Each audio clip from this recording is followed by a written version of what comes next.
രോഹിതേട്ടാ, നമ്മുടെ മുൻ പ്രതിപക്ഷ നേതാവ് രമേശ് ചെന്നിത്തല നടത്തിയൊരു പരാമർശം. അദ്ദേഹം പറയുന്നത് സീരിയലിൽ പോലും LDFന്റെ PR വർക്ക് നടക്കുന്നുണ്ട്, ഇവർക്കൊന്നും നാണമില്ല എന്നൊക്കെയാണ് ചോദിക്കുന്നത്. അപ്പോൾ സീരിയലിൽ പോലും റേഷൻ കിട്ടുന്നത് കൊണ്ടാണ് മലയാളികൾ ജീവിക്കുന്നത് എന്ന് പറഞ്ഞും പറയാതെയും ഒക്കെ പറയുന്നുണ്ട് ഇടതുപക്ഷം.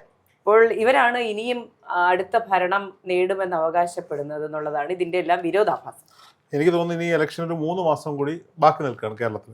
ഒരു 1.5 മാസം കൂടി കഴിഞ്ഞാൽ ആണുങ്ങളും പെണ്ണുങ്ങളും ഇടുന്ന ഷഡ്ഡിയിൽ വരെ ഒരു പരസ്യം ചെയ്യുന്ന അവസ്ഥയിലേക്കാണ് പോയിക്കൊണ്ടിരിക്കുന്നത്. അത് തമാശയല്ല. മേഘത ഈ ആലുവ നമ്മുടെ ഓഫീസിൽ നിന്ന് പുറത്തിറങ്ങി ഇവിടെ നിന്ന് ആലുവ റെയിൽവേ സ്റ്റേഷൻ വഴി KSRTC ബസ് സ്റ്റാൻഡ് വരെ നടന്നു നോക്കുക. എത്ര KSRTC ബസ്സുകളുണ്ടോ? കേരളത്തിലെ മുഴുവൻ KSRTC ബസ്സുകളും പൈസ കൊടുത്ത് ബ്രാൻഡിങ്ങിന് വേണ്ടി എടുത്തിരിക്കുകയാണ് സംസ്ഥാന സർക്കാർ. എവിടെയൊക്കെ പരസ്യം കുത്തിക്കയറ്റാമോ അവിടെ എല്ലാം പരസ്യം കുത്തിക്കയറ്റിയിരിക്കുകയാണ്. എല്ലായിടത്തും ഒരൊറ്റ മുഖമേ ഉള്ളൂ. രാവിലെയൊക്കെ ഈ വലിയ ഹോർഡിങ്സ് ഒക്കെ വെക്കുന്നതിന്റെ ഓപ്പോസിറ്റ് ഫ്ലാറ്റിലൊക്കെ താമസിക്കുന്നവരുടെ അവസ്ഥയാണ് കഷ്ടം. ഇവരൊക്കെ പണ്ട് ഒരു മാസം മുമ്പ് വരെയൊക്കെ രാവിലെ ഫ്ലാറ്റ് തുറന്നത് ചായയൊക്കെ ഇട്ടിട്ട് രാവിലെ ഈ ആണുങ്ങൾ അല്ലെങ്കിൽ പെണ്ണുങ്ങൾ ആണുങ്ങളായിരിക്കും ചായ ഇട്ട് കൊടുക്കുന്നത്. അപ്പോൾ ചായയുടെ അടുക്കള കയറിയ ആളല്ലാതെ മറ്റേ രാവിലെ ബാൽക്കണിയൊക്കെ തുറന്ന് പിന്നെ സൂര്യനെ ഇങ്ങനെ കയറുമ്പോൾ കോഫിയായിട്ട് വരുമായിരുന്നു. അപ്പോൾ ഇവരങ്ങോട്ട് ഇറങ്ങുന്ന സൂര്യനെയൊക്കെ കണ്ട് മനോഹരമായ പോസിറ്റീവ് എനർജി കിട്ടാൻ വേണ്ടിയിട്ടാണ് ഇവർ ചെയ്തുകൊണ്ടിരുന്നത്. ഇപ്പൊ ഇവര് രാവിലെ അങ്ങോട്ട് കാത്തുദിവസം കഥ പറഞ്ഞ് അങ്ങോട്ട് ഇറങ്ങിപ്പോണ്ട് വീടിന്റെ നേരെ മുന്നിൽ ഒരു 2-3 നില പൊക്കത്തിലുള്ള ബിൽഡിങ്ങിന്റെ മണ്ടയ്ക്ക് ഒരു ഹോർഡിങ്സ് വെച്ചിരിക്കുന്നത്. പുള്ളി ഇങ്ങനെ ചിരിച്ചോണ്ടിരിക്കുക. കേരളം വളരുമെന്നോ എന്തോ പറഞ്ഞിട്ട്. അപ്പൊ ആരാന്ന് മനസ്സിലായല്ലോ? ആരാ? നമ്മുടെ മുഖ്യമന്ത്രി കാരൻ ബൂത്ത്, കപ്പിത്താൻ കാരൻ ബൂത്ത്, ഡബിൾ ചങ്കൻ, ഇങ്ങനെ ഈ പേരുകളൊക്കെ ഉള്ള മാന്യത. പക്ഷേ ഇരട്ടച്ചങ്കൻ അദ്ദേഹത്തെ ആരും വിളിച്ചിട്ടില്ല എന്നുള്ള പാർട്ടി ഉത്തരവാദിത്തമുള്ളവരാരും വിളിച്ചിട്ടില്ല. ഇരട്ടച്ചങ്കൻ എന്ന് വെച്ചാൽ 2 ഹൃദയമാണ്, അംഗവൈകല്യമാണത്. അംഗവൈകല്യമാണ്. അപ്പോ സ്വാഭാവികമായിട്ടും പുള്ളി ഇങ്ങനെ ചിരിച്ചോണ്ടിരിക്കുന്ന പടമൊക്കെ കണ്ടിട്ടാണ് രാവിലെ തുടങ്ങുന്നത്.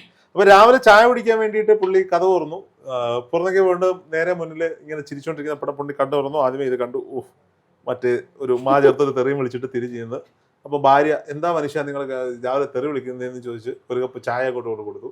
ഈ ചായ കയ്യിലോട്ട് വാങ്ങിയപ്പോൾ ചൂട് കാരണം ഇത് കയ്യിൽ നിന്ന് താഴെ വീണ് കാലിൽ വീണ് പൊള്ളി. അത് കൊണ്ടുപോകാൻ വേണ്ടി ആശുപത്രി കൊണ്ടുപോകാൻ വേണ്ടിയിട്ട് ഭാര്യ ഇയാൾ കൂടെ ഇറങ്ങി വന്ന വഴിക്ക് വണ്ടി പഞ്ചറായി. ഊബർ വിളിച്ച് പോകുന്ന വഴിക്ക് ഊബർ എവിടെ കൊണ്ടുപോയി ഇടിച്ചു. അങ്ങനെ ആകെ പ്രശ്നമായ കഥകളൊക്കെ നമ്മൾ കേട്ടോണ്ടിരിക്കുന്നുണ്ട്. ആദ്യം, അതായത് 1ാം പിണറായി സർക്കാരിന്റെ തുടക്കത്തിൽ ആദ്യം പറത്തിവിട്ട പ്രാവ് മുതൽ ഇങ്ങോട്ട് അത് ഭയങ്കര രസമാണ്. ആ സ്ക്രിപ്റ്റ് അടിച്ചിട്ട് ചെയ്താൽ നല്ല സ്റ്റോറി ചെയ്യാൻ പറ്റുന്ന ഒരു സാധനമാണ്. പുള്ളി എവിടൊക്കെ തൊട്ടോ അവിടെ എല്ലാം പ്രശ്നം. ഈ നാട്ടില് എത്രയോ ഡാമുകളുണ്ട് ഈ നാട്ടില്. എല്ലാ വർഷവും കാലവർഷത്തിൽ ഡാം തുറക്കും, അടയ്ക്കും, വെള്ളം വരും, മഴ പെയ്യും. ഇന്നേ വരെ പൊങ്ങാത്തൊരു വെള്ളം 2 തവണയാണ് കേരളത്തെ മൊത്തം മുക്കിക്കൊണ്ടുപോയത്. എന്നിട്ട് ചൈനയിലെ കണ്ടു കിടന്ന വൈറസ് ഓടി കേരളത്തിലോട്ട് വന്നു. മറ്റേ വവ്വാല് കുറെ വൈറസിനെ കൊണ്ടുവന്നു. ഇതിനെയൊക്കെ എന്നിട്ട് പറഞ്ഞ് ഇതിന്റെ സ്വാഭാവിക കേരളം പൊതുവെ മറ്റ് സംസ്ഥാനങ്ങളെക്കാൾ ഒരുപാട് വിദ്യാസമ്പന്നരായിട്ടുള്ള ആളുകളും ഒരുപാട് തൊഴിലിടങ്ങളിൽ വിദഗ്ധരായിട്ടുള്ള ആളുകളും മെഡിക്കൽ പ്രൊഫഷനിൽ നല്ല ആളുകളും ഒക്കെ ഉള്ള സ്ഥലമാണ്. സ്വാഭാവികമായിട്ടും ഏത് പ്രതിസന്ധി വന്നാലും കേരളത്തിലെ ഗുണം എന്ന് വെച്ചാൽ ഇവിടെ രാഷ്ട്രീയോ ജാതി മതം വർണ്ണം വർഗം ഒന്നും നോക്കാതെ ഒരുമിച്ച് നിന്ന് ഇപ്പോൾ നേരിടുന്ന ഒരു നാട് കൂടിയാണ്. അപ്പൊ ഇവിടെ എല്ലാവരും കൂടെ ഒരുമിച്ച് നിന്ന് ഇതിനെയൊക്കെ ഓവർകം ചെയ്ത് കഴിഞ്ഞപ്പോൾ പുള്ളി നാണ്ട് ഒരു പാവക്കയും കെട്ടിപ്പിടിച്ചോണ്ടിരിക്കുന്നത്. ഏതൊരു അണ്ടംകമ്മി വരച്ച പടമാണ് പിന്നെ ബ്രാൻഡിങ്ങിന് ഉപയോഗിച്ചത്. ഈ പണിയെടുത്ത ശൈലജ ടീച്ചറും തോമസ് ഐസക്കിനെയൊക്കെ പോലെയുള്ളായിരുന്ന ആളുകളെയൊക്കെ മറ്റേ പണ്ട് VS അച്യുതാനന്ദനെ ആക്കിയതുപോലെ കറിവേപ്പിലേക്ക് ഫിഡൽ കാസ്ട്രോ ആക്കി മാറ്റിയിരുത്തി. എന്നിട്ട് പുള്ളി ഇങ്ങനെ പാവയ്ക്കും കെട്ടിപ്പിടിച്ചോണ്ട് പറയുന്നത് ക്യാപ്റ്റനാണ്. കൊല്ലത്തെ പാവപ്പെട്ട മത്സ്യത്തൊഴിലാളികൾ പിന്നെ വള്ളം കെട്ടിപ്പിടിച്ച് പത്തനംതിട്ടയിലും ആലപ്പുഴയിലും എറണാകുളത്തും ഒക്കെ പോയി പ്രളയത്തിൽ നിന്ന് ആളുകളെ രക്ഷിച്ച് വള്ളത്തിൽ നിന്ന് ഇറങ്ങാൻ ആളില്ലാതിരുന്നപ്പോൾ ഒരു പാവം പിടിച്ച് 4 കാലം നിന്നിട്ട് മുതുകത്തി ചവിട്ടി ഇറങ്ങിക്കോന്ന് പറഞ്ഞത് ഏതോ ഒരു സിനിമയിലുണ്ട്. ഇത് പണ്ട് മോഹൻലാലിന്റെ ഒരു സിനിമയുണ്ടല്ലോ, ബ്രിട്ടീഷുകാരൊക്കെ ഉള്ള ഷൂ നക്കുന്ന സിനിമ, കാലാപ്പാനി. ആ സിനിമയിലുണ്ട് ഇങ്ങനെ ഒരു സീൻ. അതേപോലെ നിന്ന് കൊടുത്തിട്ട് പാവം പിടിച്ചു. ഞാൻ കളിയാക്കല്ല കേട്ടോ, അയാളുടെ ആത്മാർത്ഥത ഞാൻ ചോദ്യം ചെയ്തതല്ല. അപ്പോ എന്നിട്ട് അവരാരും അല്ല കപ്പിത്തൻ, ഈ കൈപിടിച്ച് ചേർത്ത് ഇവരാരും അല്ല കപ്പിത്തൻ. പക്ഷെ ഒരു കാര്യം ഓർക്കണം, എല്ലാ ദിവസങ്ങളിലും വൈകിട്ട് 6 മണിക്ക് 10 മിനിറ്റ് പുള്ളിയുടെ കരുതൽ ഭയങ്കര, പുള്ളിയുടെ കരുതൽ ഭയങ്കരമായിരുന്നു. കെട്ടിയിട്ട പട്ടികൾ എല്ലാ വീടുകളിലും ഉണ്ട്. പട്ടികൾക്ക് തീറ്റി കൊടുക്കാൻ പ്രത്യേകം ശ്രദ്ധിക്കണം. വളർത്തുപ്രാവുകളും വളർത്താത്ത പ്രാവുകളും പറന്നു വരും. തീറ്റി കൊടുക്കാൻ എല്ലാവരും ശ്രദ്ധിക്കണം. ആടുകൾക്ക് പ്ലാവില കൊടുക്കണം. മറിയാമ്മ ഉമ്മ ആട് വിറ്റ് കിട്ടിയ കാശ് കൊണ്ട് പിന്നെ ദൂർത്തടിക്കണം. ഇതൊക്കെയായിരുന്നു പുള്ളിയുടെ പരിപാടി. അപ്പൊ അത് കഴിഞ്ഞു. 2ാം പിണറായി സർക്കാരിന്റെ കാലത്ത് എന്തായാലും എന്തോ ഭാഗ്യത്തിന് വലിയ ഈ വയനാട് ദുരന്തം അല്ലാണ്ട് അത്ര വലിയ ദുരന്തങ്ങളിലേക്കൊന്നും പോയില്ല. ഇനി വയനാട് ദുരന്തം അത്ര ചെറിയ ദുരന്തമായി കാണാൻ പറ്റത്തില്ല. 100 കണക്കിന് ആളുകൾ, 100ഓളം ആളുകൾ ഇപ്പോഴും കണ്ടുകിട്ടാനുള്ള ഒരു മരണപ്പെട്ടോ എന്നാണെന്ന് കണ്ടുപിടിക്കാൻ ഭൗതിക ശരീരം പോലും കണ്ടെത്താൻ സർക്കാരിന് സാധിച്ചില്ല.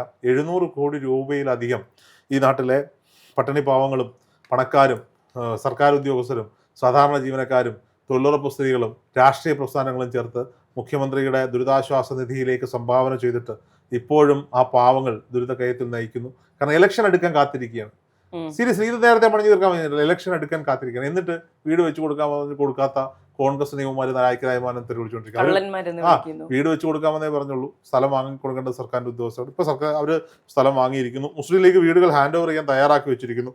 സർക്കാരിന്റെ പണികൾ ഇപ്പോഴും തീർന്നിട്ടില്ല എന്നത്. ആ സർവവും നഷ്ടപ്പെട്ട മനുഷ്യജീവനുകളും വീടും അവരുടെ സർവസ്വവും നഷ്ടപ്പെട്ട ആ ജീവനുകളെ വെച്ചുകൊണ്ട് വൃത്തികെട്ട നെറികെട്ട രാഷ്ട്രീയം കളിക്കാനുള്ള തയ്യാറെടുപ്പ് നടത്തുന്നു.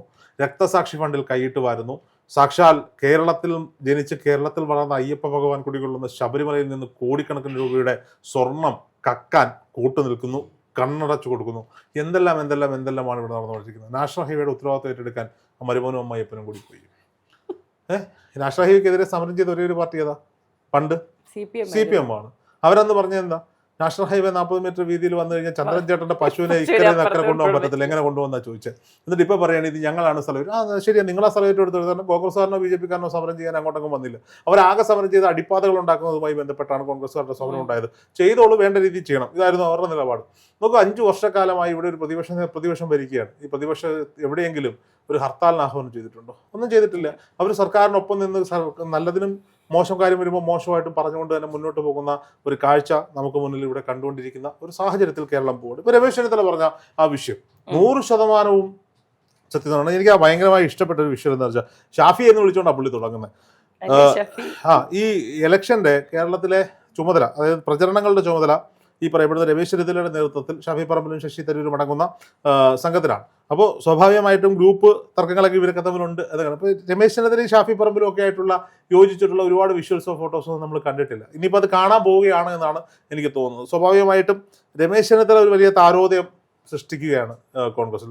അദ്ദേഹം താരം തന്നെയാണ് എപ്പോഴും. എങ്കിൽ പോലും ആളുകളെയൊക്കെ ചേർത്ത് പിടിച്ചുകൊണ്ട് ഇദ്ദേഹത്തിന്റെ ഭാവി എന്താകുമെന്ന് ചിന്തിച്ചവർക്ക് ഞാൻ തന്നെടാ ഇപ്പോഴും ക്യാപ്റ്റൻ എന്ന പറയാതെ പറഞ്ഞുകൊണ്ട് അദ്ദേഹം മുന്നോട്ട് വരുന്നൊരു കാഴ്ച നമ്മുടെ മുന്നിൽ നിലനിൽക്കുകയാണ്. എന്തായാലും ഞാൻ തമാശ പറഞ്ഞല്ല, താമസിയാതെ ഇല്ല ബെക്കോയുടെ മദ്യക്കുപ്പിക്ക് പേരിടാൻ പറഞ്ഞല്ല, അവരല്ലെന്ന് പിന്നെ പറഞ്ഞു. എങ്കിൽ പോലും ഒരു പരസ്യം സാധാരണ പ്രതീക്ഷിക്കാം. നിങ്ങളുടെ അണ്ടർ ഗാർമെന്റ്സിന്റെ വള്ളിയിൽ സർക്കാരിന്റെ പരസ്യം ചെയ്യാൻ താല്പര്യമുണ്ടെങ്കിൽ കൊട്ടേഷൻ അയക്കുക എന്ന് പറഞ്ഞു, അല്ലെങ്കിൽ ടീഷർട്ടിൽ. ഇതൊക്കെ കാണേണ്ടുന്ന ഒരു സാഹചര്യത്തിലേക്ക് പോയി. എറണാകുളത്ത് മറൈൻ ഡ്രൈവിലൊക്കെ ചെന്ന് കഴിഞ്ഞാൽ കുറെ കുട്ടികളുടെ സൈക്കിളിൽ മുതുകത്ത് ഇങ്ങനെ ലൈറ്റ് ബോർഡും തൂക്കിയിട്ട് നടക്കും. മനുഷ്യത്വരഹിതമായ പ്രവൃത്തിയാണെങ്കിൽ പോലും വരുമാനം ലഭിക്കുന്നു എന്നുള്ളത് കൊണ്ട് തന്നെ കുറെ കുട്ടികൾ അത് ചെയ്യുന്നുണ്ട്.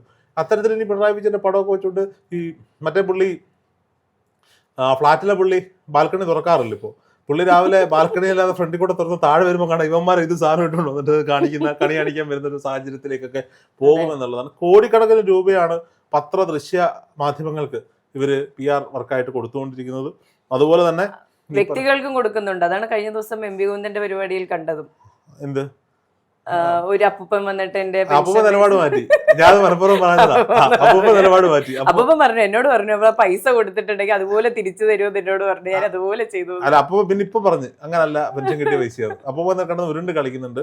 എന്തായാലും ഭീഷണി ഉണ്ടാകുമല്ലോ. എന്തായാലും എന്താണ് ഗോവിന്ദം ഭജൻസിന്റെ നന്ദഗോവിന്ദം ഭജൻസ് അല്ല, ഗോവിന്ദം ഭജൻസ്, ഗോവിന്ദം ഭജൻസ്, വീഡിയോ ഒക്കെ ഇറങ്ങിയിട്ടുണ്ട്. അതൊക്കെ ചുമ്മാതായിട്ടോ, അവർക്കൊന്നും നല്ല പൈസ പോയേക്കുന്നത് വെറുതെയാണ്. മറ്റവന്മാർക്ക് 8 ലക്ഷം രൂപയാണ് പാടാൻ കൊടുത്തത്. എന്ത് പാട്ടവന്മാര് പാടി? സ്വപ്നം കൊണ്ടാണോ പാട്ട് പാടി? യേശുദാസ് വന്ന് അത്രയും കൊടുക്കണ്ടെന്നാണ് എനിക്ക് തോന്നുന്നത്. എന്തായാലും ദൂർത്തെ നിന്റെ പേരോ പിണറായി വിജയൻ എന്ന് ചോദിക്കുന്ന ഒരു സാഹചര്യത്തിലേക്ക് പോകുന്നു.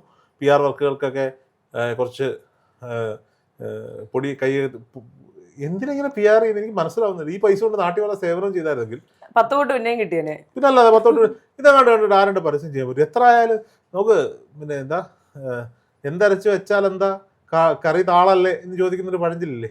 തേങ്ങ 10 താളല്ലേ കറി എന്ന് ചോദിക്കുന്നുണ്ട് കേട്ടോ. എന്ത് കാണിച്ചാൽ എന്തോ നിന്റെയൊക്കെ വരണമല്ലേ? ഇവന്മാർക്ക് ഉളുപ്പില്ലേ ഞാൻ ആലോചിക്കുന്നത്. ഈ മറ്റേ സ്വരാജൊക്കെ വന്നിരുന്ന് പറയുന്നത് അയാളൊക്കെ നമ്മളെ ഇങ്ങനെ എത്ര മനോഹരമായിട്ട് കണ്ടൊരു നേതാവായിരുന്നു. ഇനി ഒരു കോൺഗ്രസ് ഭരണം വന്നാൽ പഴയ കോൺഗ്രസ് കാലഘട്ടത്തിലേക്ക് മടങ്ങി പോകേണ്ടി വരുമെന്ന്. 10 കൊല്ലമായിട്ട് നീയൊക്കെ ഭരിക്കുന്നുണ്ട്. 10 വർഷം നീയൊക്കെ ഭരണത്തിൽ കയറിയ കൊച്ച് 5ാം ക്ലാസ്സിൽ പഠിക്കുക. നീയൊക്കെ ഭരണത്തിൽ കയറിയ സമയത്ത് പ്രസവിച്ച കുഞ്ഞ് ഇപ്പൊ 5ാം ക്ലാസ്സിൽ പഠിക്കുമെന്ന് ആലോചിക്കണം. 5 വർഷം ആ കൊച്ചു വീട്ടിൽ അച്ഛനും അമ്മയുടെ കൂടെ കളിച്ചും ചിരിച്ചും നടന്ന് വളർന്നു. അത് കഴിഞ്ഞിപ്പോ 5ാം ക്ലാസ്സിലായി, 5 വർഷം സ്കൂളിൽ പഠിക്കുക.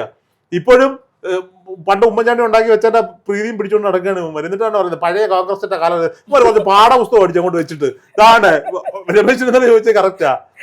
അപ്പൊ രമേശ് ചെന്നിത്തല സരസമായി ചോദിച്ചതാണ് ജയിക്കുമെന്ന് അറിഞ്ഞിട്ട് വേണ്ടേ പുസ്തകം കൊടുക്കാനെന്ന്. അപ്പോൾ ഉടനെ ഗണേഷ് കുമാർ എടുത്ത് വിളിച്ചോണ്ടോ നിങ്ങളുടെ കാലത്താണ് എല്ലാവരും ജയിപ്പിക്കുന്നത്. അതെ അവരുടെ കാലത്ത് അന്ന് ഇയാളെവിടായിരുന്നു, അന്ന് ഈ ചോദിച്ച ഗണേശനെവിടായിരുന്നു. അപ്പോ ഈ പുസ്തകം കൊടുക്കുന്നതാണോ വലിയ കാര്യം? വലിയ കാര്യമാണ്. ഇവിടെ മധ്യവേനൽ അവധി സമയത്ത് പിള്ളേർ പഠിക്കട്ടെ. നമ്മളൊക്കെ സ്കൂളിൽ പഠിക്കും, മേഘടാരി എനിക്കറിയാം. ഞാനൊക്കെ സ്കൂളിൽ പഠിക്കുമ്പോ പിന്നെ വെക്കേഷൻ 1 മാസേ കളിക്കാൻ കിട്ടും. കാര്യം എന്താ, ഈ 1 മാസം കഴിയുമ്പോഴത്തേക്ക് അമ്മയും അച്ഛനെ കണ്ട് എവിടുന്നേലും പുസ്തകം ഒപ്പിച്ചോണ്ട് വരും പഠിക്കാൻ. പിന്നെ ട്യൂഷൻ പറഞ്ഞു വിടും. ഇത് ക്ലാസ് തീരുമ്പോഴേ ബുക്ക് കൊടുത്തോണ്ട് ഈ തന്നെ കൊച്ചുങ്ങളെ പറഞ്ഞ് പിള്ളേരെ റാക്ക് കൊണ്ട് ഉമ്മാര് നോക്കും. മിക്കവാറും ശിവൻകുട്ടി നോക്കാൻ പോകുന്ന പിള്ളേരെ റാക്ക് കൊണ്ട്. ഒരുപാട് നല്ല കാര്യങ്ങളൊക്കെ വിദ്യാഭ്യാസ വകുപ്പ് ശിവൻകുട്ടി ചെയ്തിട്ടുണ്ട്. ഇല്ലെന്നൊന്നും ഞാൻ പറയത്തില്ല. പിള്ളേരെ സൂമ്പ പഠിപ്പിച്ചു, മറ്റേ റേഷൻ അരി വെച്ചിട്ട് ബിരിയാണി ഉണ്ടാക്കി കൊടുക്കാൻ പറഞ്ഞു. ഇതൊക്കെ ഉണ്ടാക്കിയപ്പോൾ ചേച്ചിമാരുടെ ശമ്പളം കൊടുത്തിട്ടില്ല കേട്ടോ.